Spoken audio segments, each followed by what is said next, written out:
Guys, hold on. I have something extremely important to tell you in this video.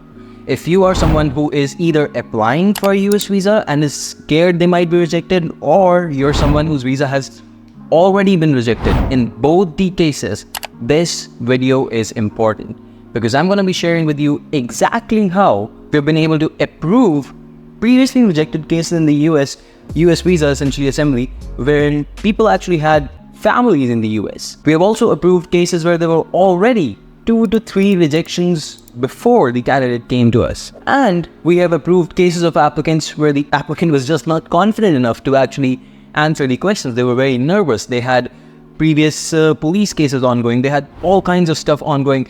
Yet those cases were able to be approved when we worked on them. And in this video, I'm going to be sharing with you exactly how you can do. Before we begin, make sure you subscribe to the channel, follow us on Instagram, because this information is generally not given out for free. I'm doing this for you. If you guys could do that, it would help me. It would boost my confidence to make more such videos. The first step that you need to focus on is to figure out your why. Why were you rejected? And the most common reasons, and I'm telling you these here so that maybe they will help you understand yours, are number one, insufficient ties to your home country. And this is literally the number one reason. They will give you a 214B slip. And what that means is that they are not confident that you will go to the US and then come back to your home country. They think you might settle there. And that's why they're giving you the 214B. It can also be the case that you just didn't have the right kind of finances. There's a lack of finances, and even in that case also they still might issue the same slip or something else, but that's another reason for rejections. Another most common reason is hidden or wrongful information on your DS-160, and many consultants out there in the market would fill up your DS-160 wrong. They would hide information. My advice is, the moment you find out that your consultant is going to be doing that, stop working with them, because that is the line where you're basically making sure that you might even get banned from the US for the next 10 years. Another very common reason, and this one is common to students only, is that you might be going to a bad university. And this is important because understand this: if you yourself can get a better quality or similar quality university in the country you're currently in, why should the visa officer approve your visa for a university in the US which is not even top tier, which is no one even knows about this university?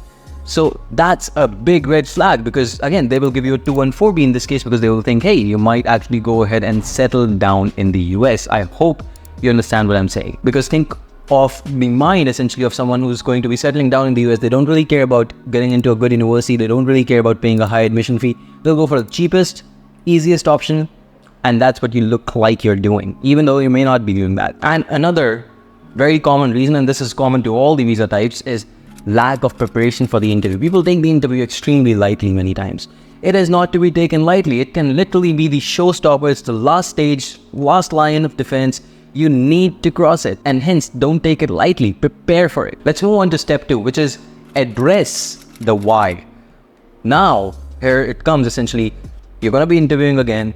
How do we address the why? How do we make sure this doesn't happen with you again? Because some people, they go in a loop. Reject, reject, reject, reject, reject. And understand this: the more rejections you have, the harder it is for you to secure your US visa next time. So the why essentially is only addressed by one fact, and that is change of circumstances in most cases. Please note, we have approved visas for people who, let's say, were going for a particular reason to the US. Let's talk about students, for instance. They're going to a particular university. University quality is bad, ranking is bad, whatever. They got a reject. They came to us, and even after that, there's still a decent chance that we can still get you an approval. It is possible. However, if you keep on getting rejected again and again, you need to ditch the university. You need to get an admission to a good university, because chances are probably you didn't apply for yourself. Your counselor did, and they probably sent you to a bad university. And this can happen for any visa type. It can be for B1, B2 as well, tourism visa as well. If you're rejected, and there's no change in circumstances apparently, it is possible you may face another rejection.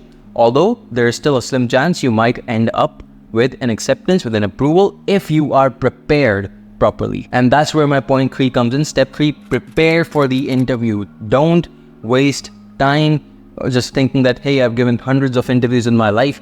No matter who you are, it is pertinent that you prepare for the interview. It is an imperative. And also train for the why were you rejected last time question. This may be asked and you need to be able to give the right answer.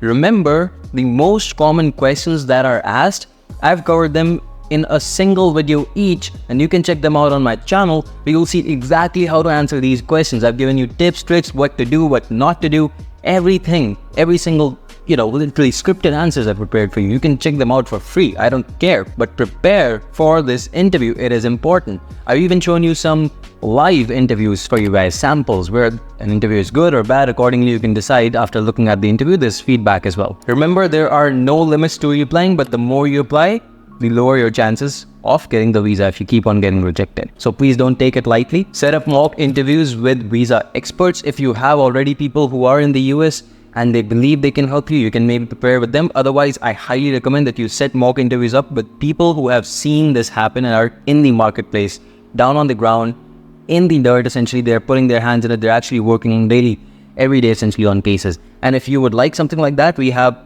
a mock interview service where we can actually train you for your particular case if you would like, and we'll be happy to have you on board. You can take a look at the link in the description for YMGrad.com for that. Step 5, if nothing works out and you're almost losing hope, you think you may not be able to materialize your plans, you're probably going to change them, you're wasting years and years of your preparation, whatever, right? And you must be in the US. In that case, connect with me. I may be able to help, especially if it's a first-time rejection. Those cases are easy for us. We can make it happen. Multiple rejections also, it's difficult but not impossible. But in that case, my advice is if you're already rejected, don't wait.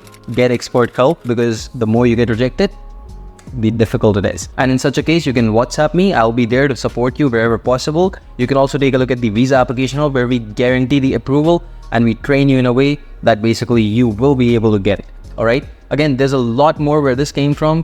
Thank you so much for watching. I know it's a lot of information. I hope your visa interview is successful next time, and I wish you all the best for the next one. Goodbye and take care. Until next time.